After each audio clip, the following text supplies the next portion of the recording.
लक्ष्मण झूला नशे के खिलाफ प्रशासन सख्त, पुलिस ने चलाया ऑपरेशन मर्यादा। 103 पर्यटकों को शराब पीकर हुड़दंग करते पकड़ा। भारत रत्न डॉक्टर भीमराव अंबेडकर की जयंती काशीपुर में 134वें जन्मोत्सव के उपलक्ष्य में निकाली गई भव्य शोभा यात्रा। शोभा यात्रा में तमाम लोगों ने की शिरकत। वीकेंड पर ऋषिकेश में ट्रैफिक सिस्टम फेल, स्थानीय लोगों और पर्यटकों को ट्रैफिक जाम ने रुलाया। मुख्य मार्ग से आंतरिक मार्गों पर जाम की समस्या। चारधाम यात्रा को लेकर प्रशासन अलर्ट, यात्रा की तैयारियों का लिया जायजा। बहादुराबाद में वाहन मालिकों को नहीं मिल रहा फिटनेस सर्टिफिकेट। और बैसाखी पर्व पर गंगा स्नान, दूर दूर से हरिद्वार पहुंचे श्रद्धालु। हर हर गंगे के जयकारों से भक्तिमय हुआ वातावरण।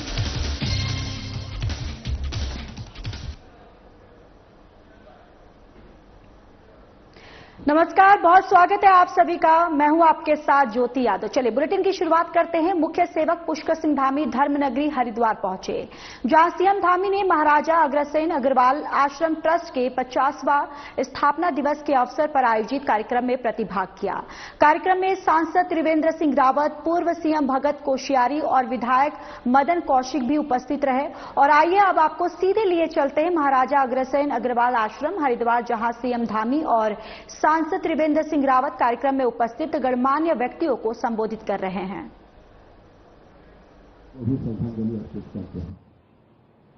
बहनों भाइयों, अग्रवाल समाज की जब भी बात आती है, वैसे समाज की बात आती है, तो हम लोग मजाक करते थे। जब लिखते थे ना, पहले तो अपने हाथ से लिखना पड़ता था। आप तो सब हम लोग हायर कर लेते हैं, ठेका दे देते हैं वॉल राइटिंग के लिए। लेकिन वो जमाना था जब हम अपने हाथ से लिखते थे। तो हम लिखते थे भाजपा के सदस्य बनिए। लिखते थे, नहीं लिखते थे? आप लोगों ने लिखा होगा भाजपा के सदस्य बनिए। मेरा आशय यह है कि वैश्य समाज हमेशा भारतीय जनता पार्टी या फिर आरएसएस, जो हमारी मूल संस्था है, उसकी नींव में समाये हुए पत्थर है। और अग्रवाल समाज जहां जाइए देश में, कहीं भी जाइए आप, तो जितने भी हमारे धार्मिक कार्य हैं, स्वास्थ्य भी उसी में आता है, शिक्षा भी उसी में आता है, रोजगार भी उसी में आता है। ये सब धर्म के अंतर्गत ही हैं। तो अगर हम एक लाइन में कहना चाहें कि जितने भी परहित के काम हैं, उनमें अग्रवाल समाज की एक बड़ी भूमिका रही है और आगे भी रहेगी। मैं आज आपको पुनः बहुत शुभकामनाएं देता हूं।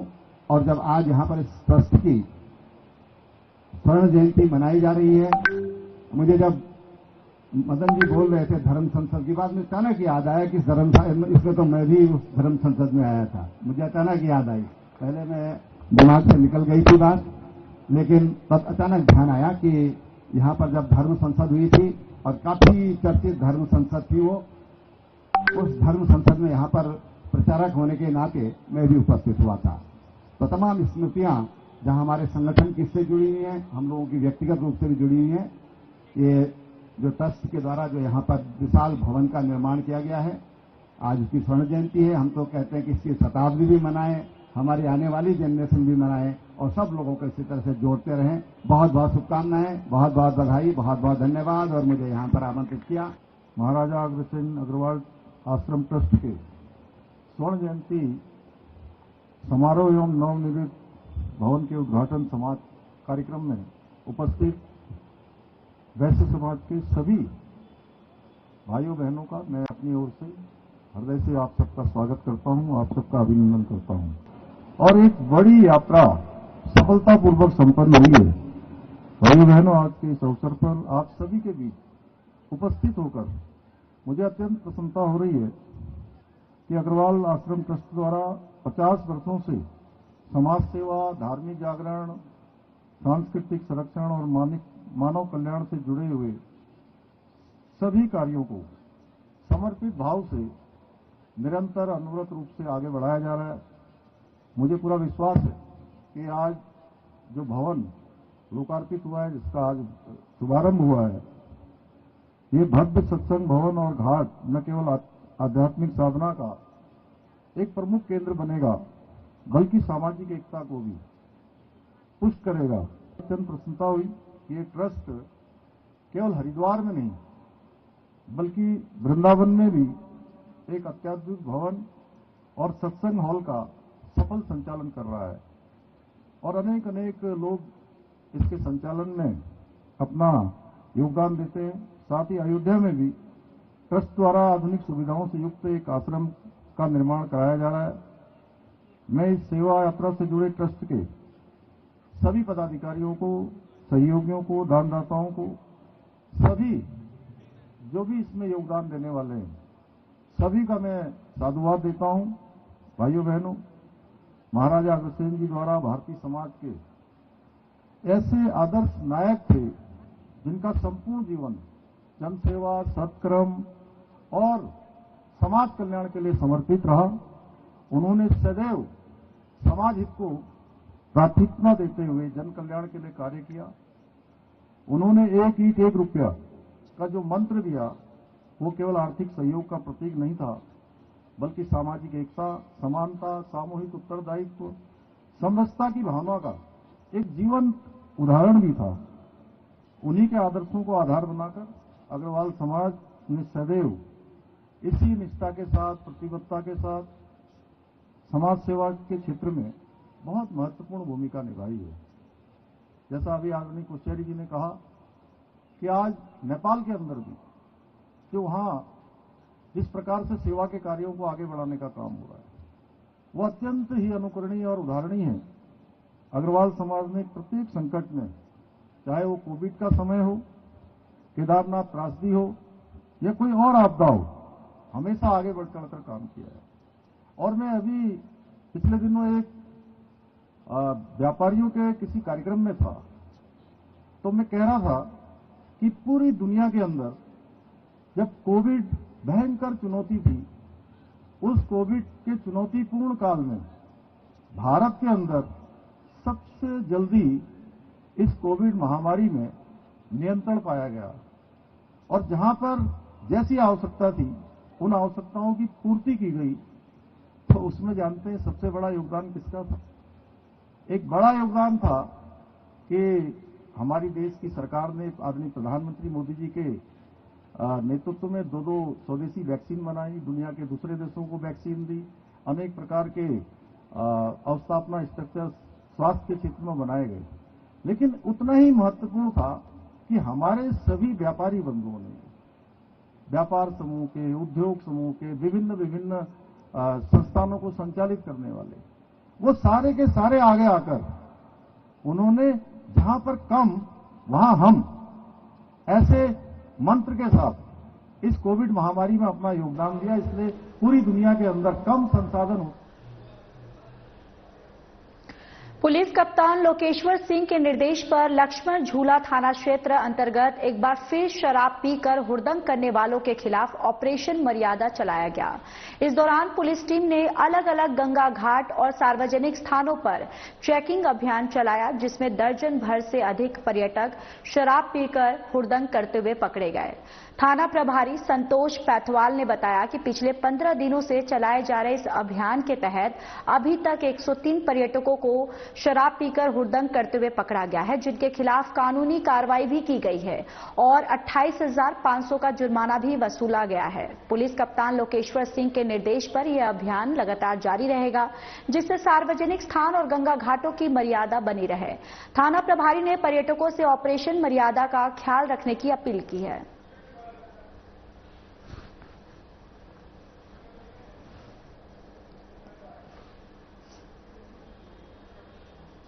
भारत रत्न बाबा साहब डॉक्टर भीमराव अंबेडकर की 134वें जन्म उत्सव के उपलक्ष्य में काशीपुर शहर के अंदर डॉक्टर अंबेडकर संदेश यात्रा भव्य शोभा यात्रा के आयोजन की तैयारी पूर्ण होने उपरांत अंबेडकर संदेश यात्रा के आयोजक मंडल डॉक्टर भीमराव अंबेडकर जन्मोत्सव समारोह समिति काशीपुर द्वारा प्रेस वार्ता की गई।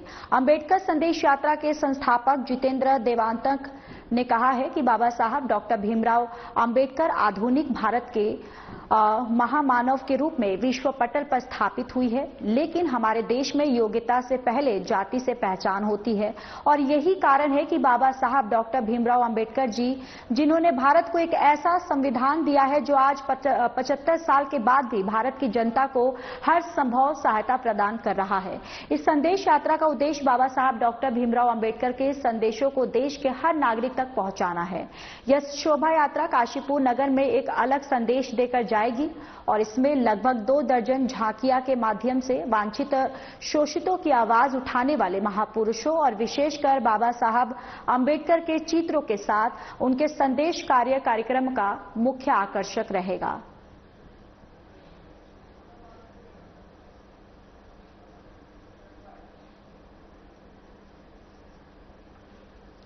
वीकेंड के मौके पर शहर में ट्रैफिक जाम ने स्थानीय लोगों और पर्यटकों को रुलाकर रख दिया है। मुख्य मार्ग से लेकर आंतरिक मार्ग भी ट्रैफिक जाम से बाधित हो गए हैं।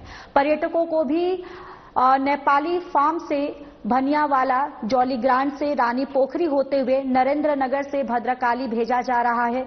इतना लंबा सफर करने के बाद भी पर्यटकों को जाम की फजीहत से निजात मिलती हुई दिखाई नहीं दे रही है। पुलिस ने पर्यटन सीजन शुरू होने से पहले ट्रैफिक प्लान बनाने का दावा किया था, जिसके तहत लोगों को और पर्यटकों को ट्रैफिक जाम से निजात दिलाने का दावा किया था। लेकिन तस्वीरों को देखकर अंदाजा लगाया जा रहा है कि ट्रैफिक प्लान और सिस्टम फेल हो गया है। हालांकि चौक चौराहों पर पुलिस ट्रैफिक जाम से निजात दिलाने के लिए कसरत करती हुई नजर आ रही है। भरी गर्मी में पसीना बहा रही है, फिर भी लगातार बढ़ रहे ट्रैफिक को कंट्रोल करना पुलिस के लिए चुनौती भरा साबित हो रहा है और ट्रैफिक जाम की वजह से सबसे ज्यादा परेशानी का सामना स्थानीय लोगों को करना पड़ रहा है, जो अपने छोटे छोटे कामों के लिए भी बाजार और आंतरिक मार्गों पर ट्रैफिक जाम की फजीयत झेलने को मजबूर हो रहे हैं।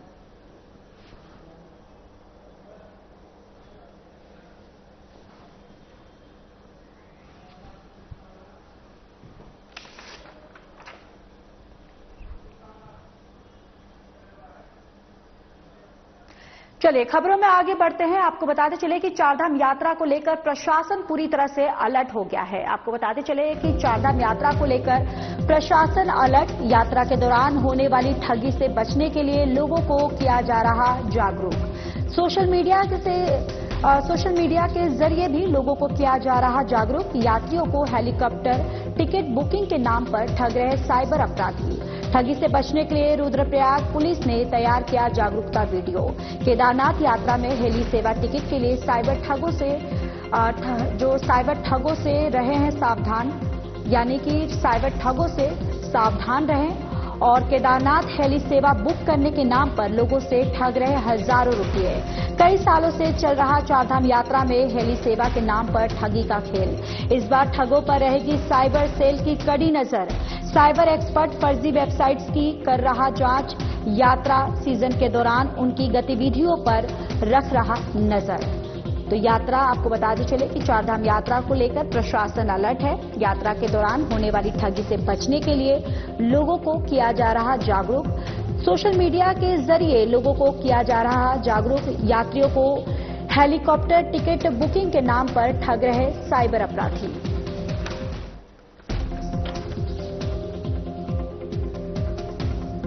जैसा कि आप जानते ही है कि आगामी 2 मई 2025 को जनपद में केदारनाथ धाम यात्रा प्रारंभ होगी।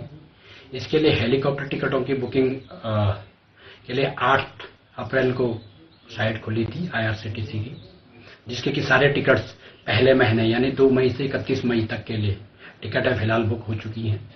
तो अब हम देखते हैं कि अगर जिस प्रकार से हमारे पास बहुत सारे मैसेजेस, लिंक इत्यादि आ रहे हैं और ये लोग हमें बता रहे हैं कि भाई कि हम टिकट आपको बुक करा सकते हैं, तो इसका मैं एक हल्का सा डेमो। सबसे बड़ी बात कि जो भी हेली टिकट्स की बुकिंग है IRCTC के थ्रू ही होनी है इस बार की यात्रा में। और आपके जानकारी के लिए एक बार फिर रिमाइंड करा दूं कि 2 मई से 31 मई तक के लिए IRCTC की टिकटें जो 8 अप्रैल को साइट खुली थी फुल हो चुकी हैं। तो इन साइबर ठगों के झांसे में न आए।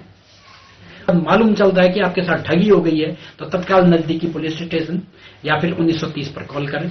हमारे रुद्रप्रयाग साइबर सेल टीम भी इस दिशा में कार्य कर रही है। पिछले 3-4 दिनों से हमने लगातार इस प्रकार की जो वेबसाइट्स या लिंक कहेंगे जो फेसबुक पेज बनाए गए हैं, इनको ब्लॉक करने का कार्य हम लगातार कर रहे हैं। तो मेरा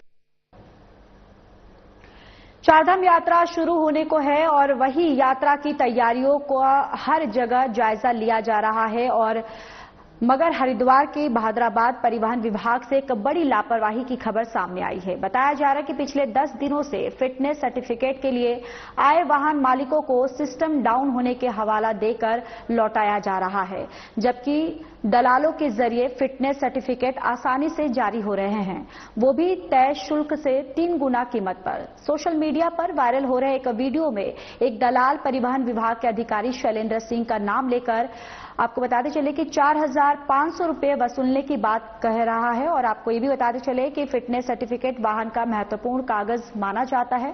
बिना फिटनेस के गाड़ी सीज करने का भी प्रावधान है और वाहन मालिकों ने जिलाधिकारी से शिकायत कर कार्रवाई की मांग की है। तो वहीं आरटीओ हरिद्वार निखिल को भी इस मामले से अवगत करवाया गया है।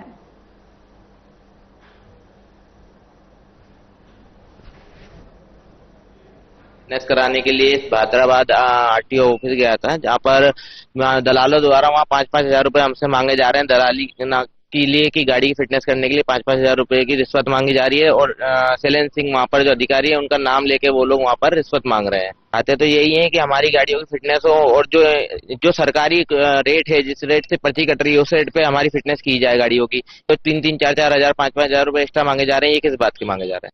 चारधाम यात्रा का लगभग आगाज हो चुका है, लेकिन वाहन स्वामियों को परेशानी जो है वो कम नहीं हो रही है। फिटनेस सर्टिफिकेट बनवाने के लिए वाहन मालिकों को, दलालों को दोगुनी कीमत देनी पड़ रही है। फिलहाल जो मामला है वो परिवहन विभाग बहादुराबाद का है, जहां एक बार फिर भ्रष्टाचार की पोल खुली है। आपको बता दें, प्रणाम ऑटो फिटनेस के द्वारा शासकीय ठेका लिया गया, बावजूद गाड़ी मालिक जो है उनका आरोप है कि बिना दलालों के कोई भी काम जो है बहादुराबाद एटीएस में नहीं हो पा रहा है। मामले की शिकायत लोगों ने जिला अधिकारी से भी की है और कार्रवाई की मांग जो है इस पर उठाई है। अब देखना होगा कि प्रशासन इस मामले पर क्या कुछ ठोस कदम उठाता है। प्रदीप सिंह की रिपोर्ट। आवास विकास स्थित विद्या मंदिर इंटर कॉलेज में हनुमान जन्मोत्सव धूमधाम से मनाया गया। कॉलेज के सभी छात्रों ने हनुमान चालीसा का पाठ किया और किताबी पढ़ाई के साथ धार्मिक ज्ञान की भी अपने जीवन में अर्जित करने का संकल्प लिया। बताते चले कि विद्या मंदिर इंटर कॉलेज में हनुमान जन्मोत्सव के लिए कार्यक्रम का आयोजन हुआ, जिसका शुभारंभ पूर्व प्रधानाचार्य राजेंद्र प्रसाद पांडे और वर्तमान प्रधानाचार्य उमाकांत पंत ने दीप प्रज्वलित करके किया। इस दौरान राजेंद्र प्रसाद पांडे ने छात्रों को हनुमान जन्मोत्सव के धार्मिक महत्व की जानकारी दी। प्रधानाचार्य उमाकांत पंत ने भी छात्रों को प्रतिदिन हनुमान चालीसा का पाठ करने के लिए कहा। उन्होंने कहा कि हनुमान चालीसा का पाठ करने वाले छात्र पर हनुमान जी की कृपा सदा बनी रहती है, तो वहीं बल बुद्धि में भी काफी विकास होता है। कार्यक्रम के बाद छात्रों ने किताबी शिक्षा के साथ धार्मिक ज्ञान भविष्य में अर्जित करने का संकल्प लिया। मौके पर महायोगी अखंडानंद और समर बहादुर चौहान को सनातन धर्म का प्रचार प्रसार करने के लिए सम्मानित किया गया।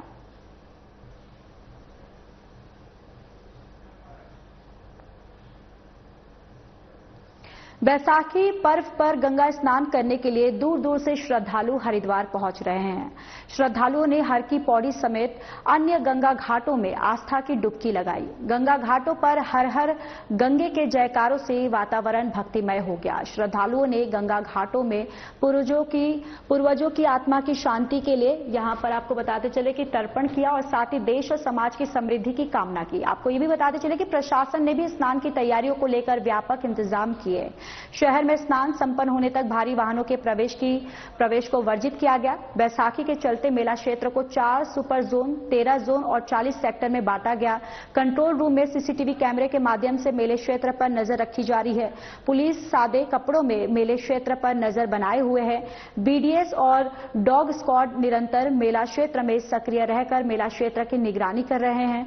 तो वहीं एसएसपी प्रेमेंद्र सिंह डोभाल ने रूट और पार्किंग स्थल तय करते हुए प्लान पर सख्ती से पालन कराने के निर्देश दिए।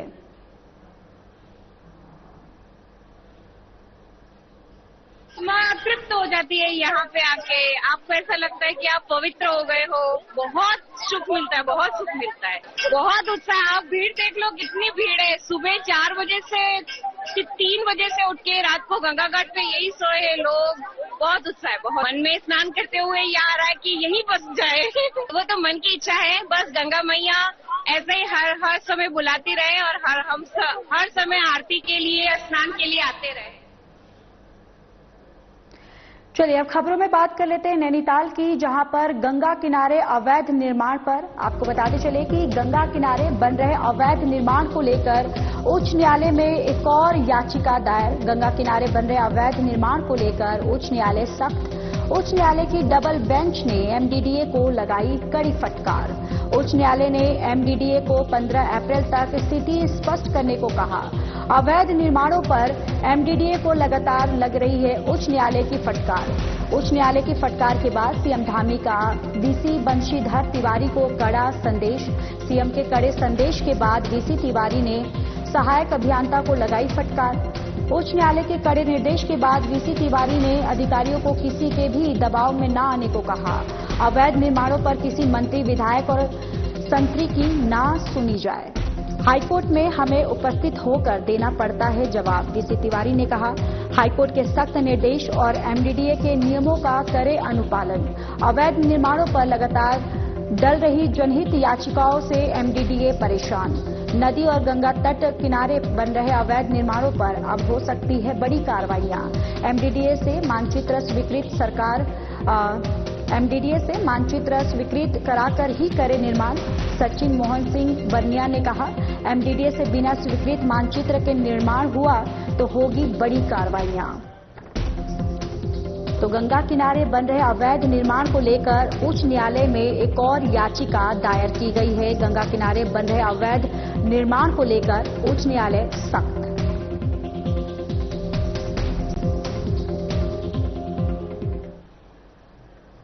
तो चलिए इसी खबर पर ज्यादा जानकारी के साथ हमारे ब्यूरो चीफ कमल शर्मा जुड़ चुके हैं। कमल, देखिए अब गंगा किनारे जो अवैध निर्माण जो बन रहा है, इसको लेकर उच्च न्यायालय जो है काफी सख्त हो गया है। क्या कुछ फिलहाल अपडेट है इस पर?